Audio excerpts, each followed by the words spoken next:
I bought Bitcoin in Havana. I took a little risk. Send lawyers, guns, and money. I forgot my password. Welcome to Silver Heist. Thank you to our returning subscribers and guests. We are a channel that likes to hold physical gold and silver. To support my creation, please subscribe. This man lost the password to his Bitcoin, which is worth over $200 million. And then this happened. This story is brought to us by the New York Times. Lost passwords lock millionaires out of their Bitcoin fortunes.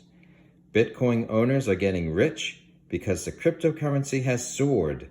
But what happens when you can't tap that wealth because you forgot the password to your digital wallet? By Nathaniel Popper, January 12th, 2021. A Cautionary Tale. Stefan Thomas, a German-born programmer living in San Francisco, has 2 guesses left to figure out a password that is worth, as of this week, about $220 million. The password will let him unlock a small hard drive known as an iron key, which contains the private keys in a digital wallet that holds 7,002 Bitcoin.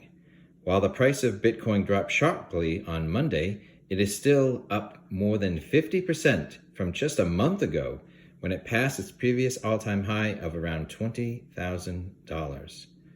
The problem is that Mr. Thomas, years ago, lost the paper where he wrote down the password for his iron key, which gives users 10 guesses before it seizes up and encrypts its contents forever.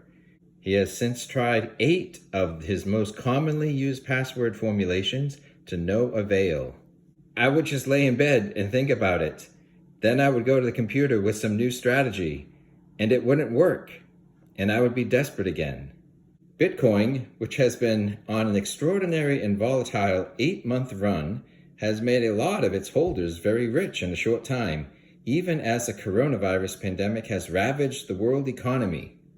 But the cryptocurrency's unusual nature has also meant that many people are locked out of the Bitcoin fortunes as a result of lost or forgotten keys.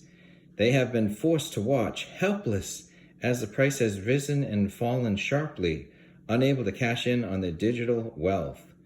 Of the existing 18.5 million Bitcoin, around 20%, currently worth around 140 billion, billion with a B, appear to be in lost or otherwise stranded wallets, according to the cryptocurrency data firm Chainalysis.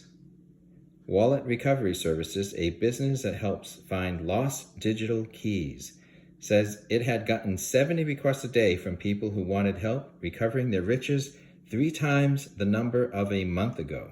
Bitcoin owners who are locked out of their wallets speak of endless days and nights of frustration as they have tried to gain access to their fortunes. Many have owned the coin since Bitcoin's early days a decade ago, when no one had confidence that the tokens would be worth anything. Through the years, I would say I've spent hundreds of hours trying to get back into those wallets, said Brad Yassar, an entrepreneur in Los Angeles who has a few desktop computers that contain thousands of Bitcoin he created or mined during the early days of the technology. While these Bitcoin are now worth hundreds of millions of dollars, he lost his passwords many years ago and has put the hard drives containing them in vacuum seal bags out of sight. I don't want to be reminded every day that what I have now is a fraction of what I could have that I lost, he said. The dilemma is a stark reminder of Bitcoin's unusual technology underpinnings, which set it apart from normal money and give it some of its most vaunted and riskiest qualities. With traditional bank accounts and online wallets, banks like Wells Fargo and other financial companies like PayPal can provide people the passwords to their accounts or reset lost passwords. But Bitcoin has no company to provide or store passwords. The virtual currency's creator, a shadowy figure known as Satoshi Nakamoto, has said Bitcoin's central idea was to allow anyone in the world to open a digital bank account and hold the money in a way that no government could prevent or regulate. This is made possible by the structure of Bitcoin, which is governed by a network of computers that agree to follow software containing all the rules for the cryptocurrency.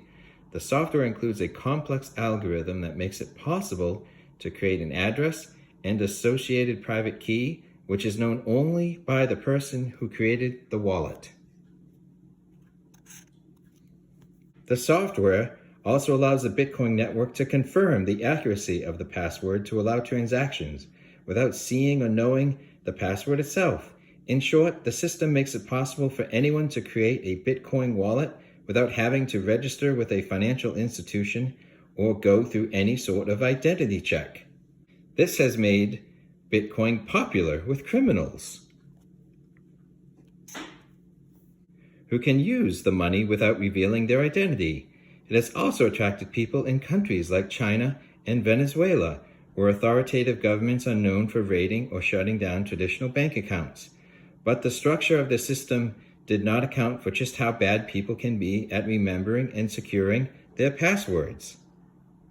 Even sophisticated investors have been completely incapable of doing any kind of management of private keys.